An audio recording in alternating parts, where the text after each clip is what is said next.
माझी खूप इच्छा होती की मी माझ्या पत्नीला नेहमी राणी बनवून ठेवेल. परंतु आमच्या लग्नाच्या पहिल्या रात्री माझी पत्नी खूप घाबरली आणि तिने मला सांगितले की आज रात्री मला साधना करू द्या. मध्यरात्री 12 पासून माझी पत्नी पहाटे 4 वाजेपर्यंत साधना करत राहिली. त्यानंतर ती देवासमोर नतमस्तक झाली आणि डोके वर काढू शकली नाही. मी तिला स्पर्श केला तेव्हा ती मेली होती. महिला तिच्या मृतदेहाला आंघोळ घालण्यासाठी गेल्या असता त्यांनी आरडाओरडा केला. आरडाओरडा करत त्या बायका तिथून पळून गेल्या. मी बायकोला आंघोळ घालू लागलो तेव्हा माझे हृदय तुटले. कारण ती तर आज अनेक वर्षांच्या प्रतीक्षेनंतर शेवटी तो दिवस आला आहे जो प्रत्येक मुलामुलीचे स्वप्न असते. माझे नाव पूर्वांश आहे. आज माझे लग्न झाले आहे आणि माझी पत्नी माझी वधू म्हणून माझ्या खोलीत माझी वाट पाहत होती.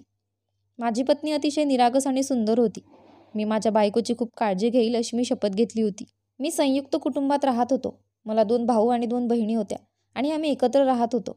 माझी आई पण उष्ण स्वभावाची स्त्री होती. मी ठरवले होते की मी माझ्या पत्नीचे संरक्षण करेल आणि सर्वांपासून लपवून ठेवेल. माझ्या सासरच्यांनी मला सांगितले की त्यांची मुलगी खूप निष्पाप आहे आणि ती डिप्रेशनचीही बळी आहे. त्यामुळे तिची खूप काळजी घ्यावी लागेल. ते म्हणाले की तिला संयुक्त कुटुंबात लग्न करायचे नव्हते, पण जे तिच्या नशिबी आले ते मिळाले. मी माझ्या पत्नीसाठी अनेक भेटवस्तू घेतल्या होत्या. मला कुटुंब तयार करण्याची खूप आवड होती. मी माझ्या बायकोला आयुष्यभर डोळ्यासमोर ठेवण्याची शपथ घेतली होती.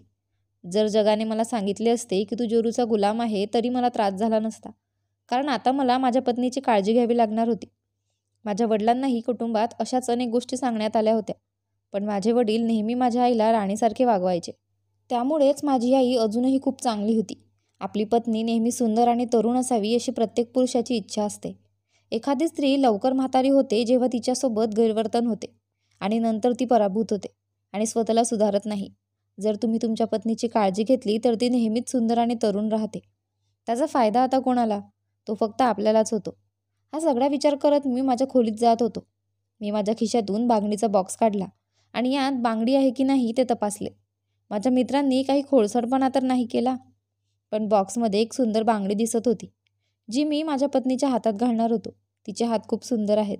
जेव्हा ती माझ्याजवळ बसली तेव्हा मी तिच्या हाताकडे पाहत राहिलो. मी तिच्याकडे पाहू शकत नव्हतो. मी खूप आनंदी होतो. खोलीत प्रवेश केला तर समोर माझी पत्नी बसली होती. ती खूप सुंदर आणि आकर्षक दिसत होती. असे वाटत होते जसे एक परी आहे जी माझ्या खोलीत आली आहे. मला ते दिवस आठवू लागले जेव्हा मी माझ्या खोलीत एकटाच राहायचो. मी आपल्या भावी नवरीच्या विचारात मग्न होऊन विचार करत होता. माझ्या आयुष्यात कोणत्या प्रकारची मुलगी येईल, ती कशी असेल, ती सुंदर असेल की नाही हे मला कधीच माहीत नव्हते. मला मनापासून आवडेल की नाही किंवा तिच्याशी लग्न करायला मला भाग पडेल की नाही, पण माझी पत्नी मुलगी खूप सुंदर दिसत होती याचा मला आनंद झाला. माझे संपूर्ण आयुष्य तिच्यासोबत खूप चांगले जाणार होते. स्वप्नात पाहिलेल्या त्या खोलीत आमचे सर्व क्षण घालवले जाणार होते. मी जाऊन तिचा पदर उचलला. ती खरंच खूप सुंदर होती आणि नववधू म्हणून अजूनच सुंदर दिसत होती. ती पण माझ्याकडे बघून हसली आणि मी तिची स्तुती केली. तेव्हा ती म्हणाली की तू पण खूप चांगला आहेस. तिचे हसू, तिचे डोळे, तिचे नाजूक ओठ सर्व काही खूप सुंदर होते.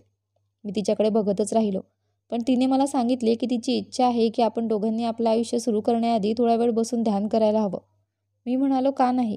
तुझ्यासारखा सोबती मिळाल्याबद्दल मी पण देवाचे आभार मानू इच्छितो. अन्यथा आपल्याला नजर लागेल. मी आधी साधना करेल आणि तू नंतर साधना कर, असे मी म्हणालो. थोडा वेळ ध्यान केल्यावर मी ठरवले की मी माझ्या पत्नीची नेहमी काळजी घेईल.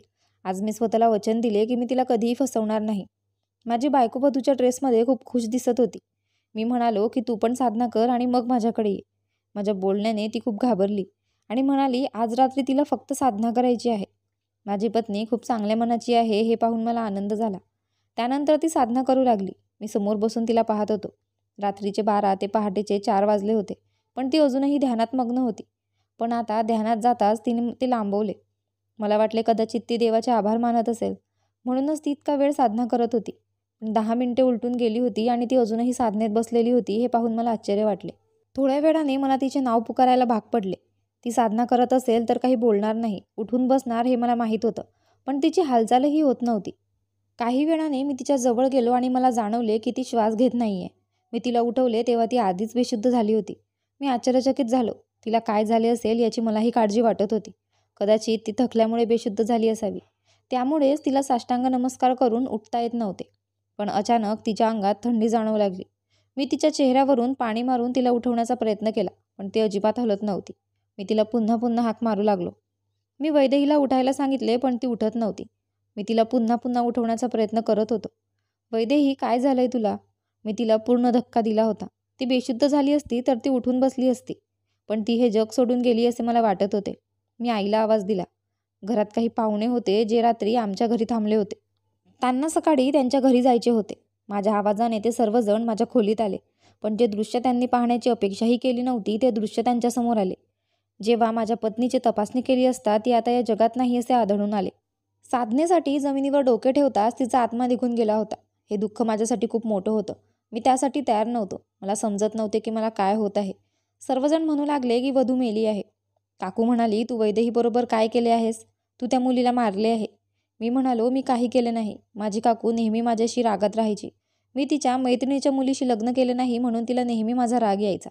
तर ती म्हणू लागली की मुलीसोबत तू काहीतरी चुकीचे केले आहे. त्यामुळेच तिने हे जग सोडले आहे. माझी आई तिच्याशी भांडू लागली आणि न जाणे अनोळखी कोणीतरी माझ्या पत्नीच्या आईवडिलांना बोलावले. जेव्हा त्या लोकांनी येऊन आपल्या मुलीची अवस्था पाहिली तेव्हा त्यांची अवस्थाही खूप विचित्र होती. त्यांना तिथून आपल्या मुलीला न्यायचे होते. काय झाले ते आम्हाला समजू शकले नाही. माझे तर कान बंद झाले होते. मला कोणीतरी हाक मारत होते पण मला नीट ऐकू येत नव्हते. आवाजही ऐकू येत नव्हता. माझ्या जागी कोणी असते तर कदाचित त्याचीही अवस्था अशीच झाली असती. ते माझ्या बायकोला घेऊन गेले. माझी पत्नी आता या जगात नाही. मीही तिथे नव्हतो. ज्या व्यक्तीसोबत राहण्याचे मी स्वप्न पाहत होतो ती या जगातून गेली होती. आम्ही त्या लोकांना फोन करत होतो पण ते प्रतिसाद देत नव्हते. आम्ही त्यांच्या मागोमाग त्यांच्या घरी गेलो तेव्हा ते दारही उघडत नव्हते. आणि दार उघडल्यावर त्यांनी सांगितले की तुम्ही आमच्या मुलीला मारले आहे. आता तुम्ही इथे काय घ्यायला आला आहात? ही गोष्ट आपल्या जागी बरोबर होती. तुम्ही तुमच्या लाडक्या मुलीचे लग्न केले आणि तुम्हाला एकुलती एक मुलगी आहे आणि लग्नाच्या दिवशी ती तिच्या नवऱ्याच्या खोलीत मृतावस्थेत आढळते आणि त्यानंतर तुमचे वडील तिचे मृतदेह तुमच्या घरी घेऊन जातात. तेव्हा हे दुःख तुमच्यासाठी खूप मोठे असेल. पण माझ्या पत्नीचे कुटुंब विचित्र वागत होते. ते माझ्या पत्नीचा मृतदेह माझ्यापासून लपवत होते. मला तिच्या जवळही जाऊ दिले नाही. तिचे काय झाले हे त्यांनी आम्हाला कळू दिले नाही. मला वाटले की कदाचित तिच्यात जीव उरला असेल. पण त्यांनी आधीच तिला तिथून नेले होते. आणि माझी आई म्हणाली की तुझी पत्नी मेली आहे. मला तिला भेटायचे होते. शेवटी ती माझी पत्नी होती. मला इतका अधिकार होता की मी तिला शेवटी पाहू शकलो असतो. ते दारही उघडत नव्हते. ते दारात उभे राहून बोलत होते. माझ्या आईने त्यांना समजवण्याचा खूप प्रयत्न केला. पण शेवटी त्यांनी दरवाजा उघडला आणि सांगितले की आमच्या घरी लग्नासाठी आलेले पाहुणे अजूनही घरी आहेत आणि माझ्या मुलीसाठी शोकसभा घेऊन ते निघून जातील. आमच्या मुलीचे अंतिम संस्कार झाल्यानंतर आम्ही तुमच्याशी बोलू. तुम्ही तिच्यासोबत काय केले आहे? ज्या रात्री आमची मुलगी मेली त्या रात्री तुम्ही काय केले? मी त्यांना सांगितले की मी माझ्या आईची शपथ घेतो की मी काहीही केले नाही. ती साधना करत होती आणि साधनेत जाताच तिचा आत्मा निघून गेला. यावर पती पत्नी दोघेही एकमेकांकडे पाहून गप्प झाले. त्यांच्या चेहऱ्याकडे बघून ते काहीतरी लपवतायत असं वाटत होतं. पण त्यानंतर ते म्हणतच राहिले की हे सगळं तुमच्यामुळेच घडलं आहे. तुम्ही लोकांनी काहीतरी केले आहे. मी खूप अस्वस्थ झालो होतो. मला बायकोला पाहायचे होते. मला तिला काय झाले समजू शकले नाही. आमच्या मुलीचा अंत्यसंस्कार आमच्याच घरी होणार असल्याचे त्यांनी सांगितले. तुमची इच्छा असेल तर तुम्ही इथे बसू शकता. पण कुणाशी जास्त बोलण्याची गरज नाही. आणि लोकांनी तुम्हाला काही प्रश्न विचारले तर तुम्ही गप्प बसा. माझी आणि माझ्या आईवडिलांची अवस्था फार विचित्र होती. आपण फार मोठा गुन्हा केला आहे असे वाटले आणि आम्ही गुन्हेगारासारखे त्यांच्या घरात बसून होतो.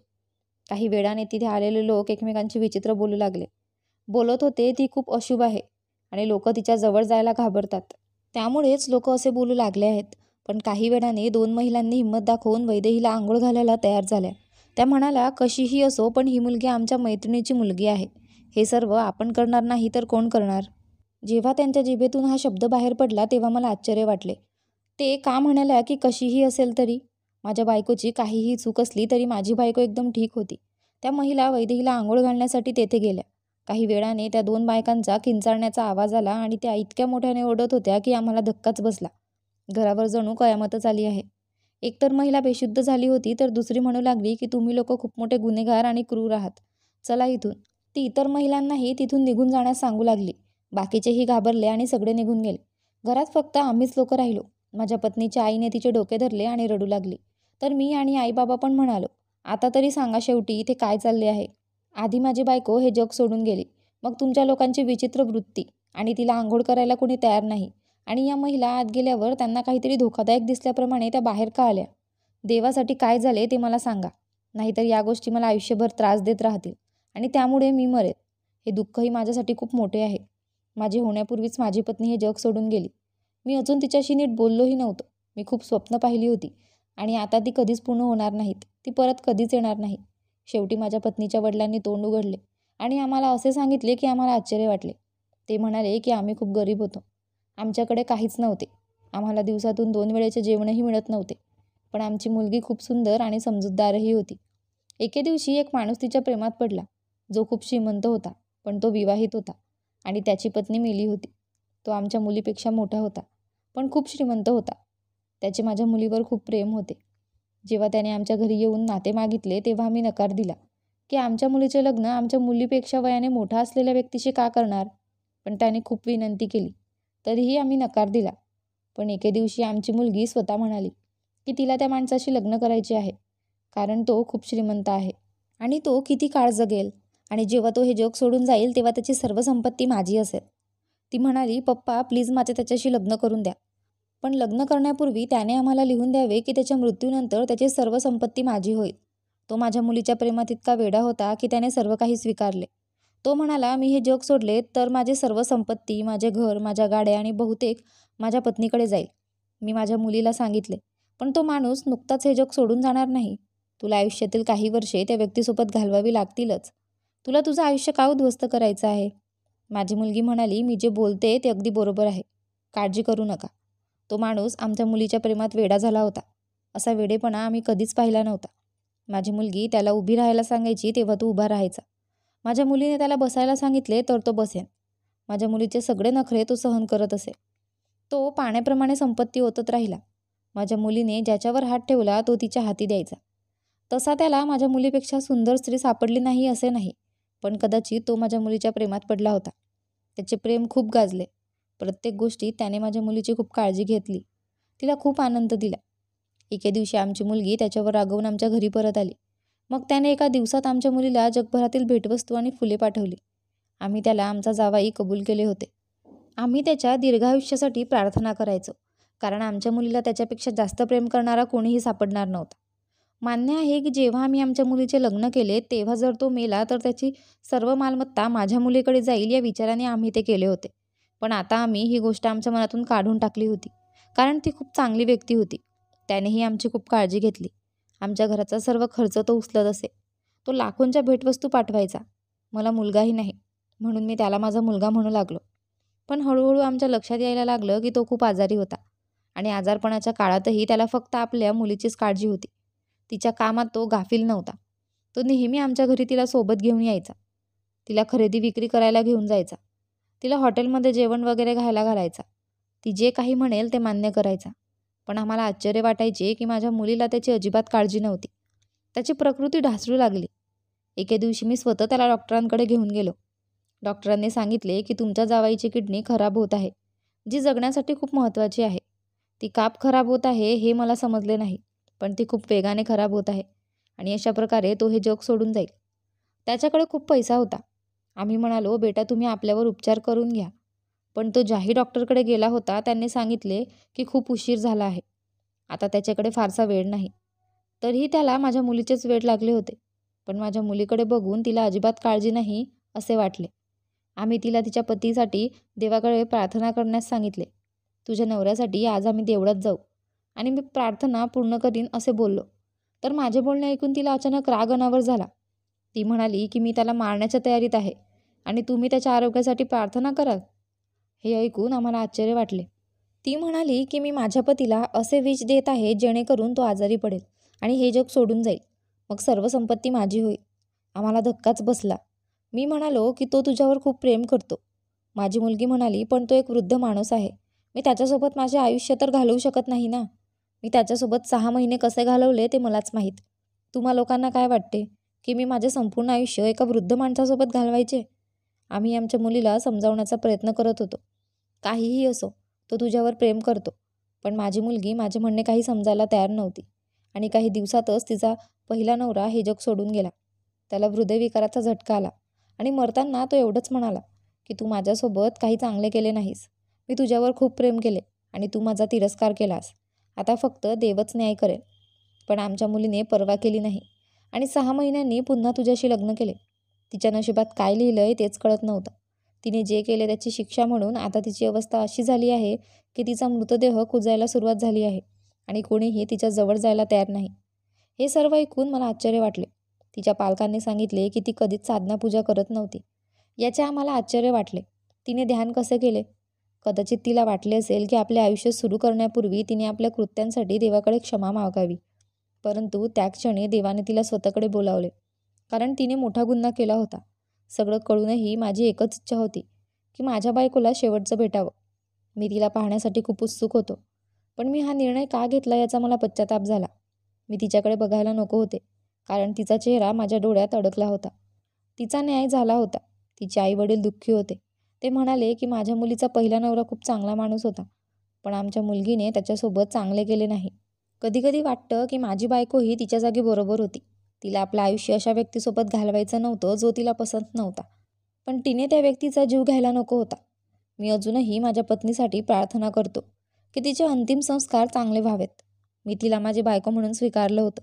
कदाचित तिला सगळं विसरून एक चांगली व्यक्ती व्हायचं होतं, पण तिने केलेल्या गुन्ह्याची शिक्षा तिला मिळाली होती. मित्रांनो, मला आशा आहे की तुम्हाला आमची कथा आवडली असेल. जर तुम्हाला कथा आवडली असेल तर व्हिडिओला लाईक करा. जर तुम्ही चॅनलवर नवीन असाल तर चॅनलला सबस्क्राईब करा.